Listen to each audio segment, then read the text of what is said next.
Bonjour à tous et tous, c'est Julien du blog Réussir son management et je suis ravi de vous retrouver aujourd'hui pour une nouvelle bonne pratique.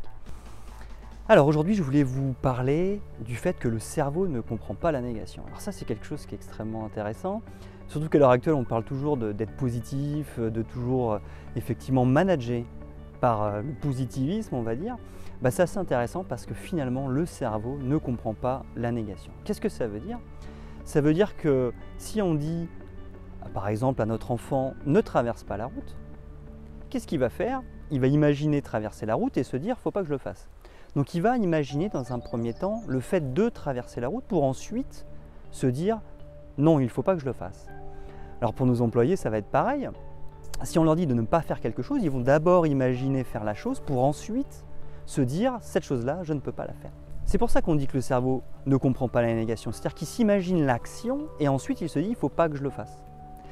Donc c'est extrêmement intéressant parce que finalement, si on utilise la négation dans nos tournures, on va mettre dans la tête de nos équipes ou de nos employés ce qu'il ne faut pas faire. Il va imaginer l'action qu'il ne faut pas faire et après se dire « il ne faut pas que je le fasse ».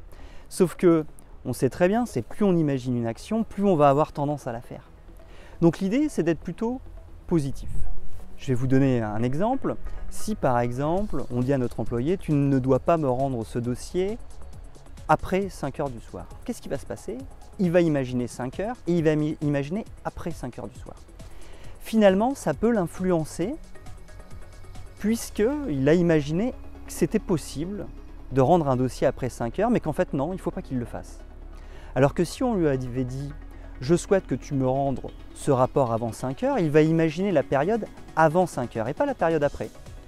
Finalement, en étant positif dans notre manière de nous exprimer, on va faire imaginer ce qu'il faut. Par contre, si on est négatif dans notre manière de nous exprimer, les gens vont imaginer ce qu'il ne faut pas faire et vont être plus ou moins influencés et ils risquent, en tout cas ça va augmenter le risque, que la personne le fasse. Voilà pourquoi on dit que le cerveau ne comprend pas la négation et que c'est assez intéressant et je pense qu'il faut l'utiliser. C'est pour ça que je pense qu'il faut utiliser des phrases plutôt dans le sens positif plutôt que dans l'interdiction de faire quelque chose parce que les gens risquent de s'imaginer ce qu'il ne faut pas faire et ils risquent de le faire. Voilà, j'espère que cette bonne pratique vous a été utile et je vous donne rendez-vous très bientôt pour une nouvelle bonne pratique.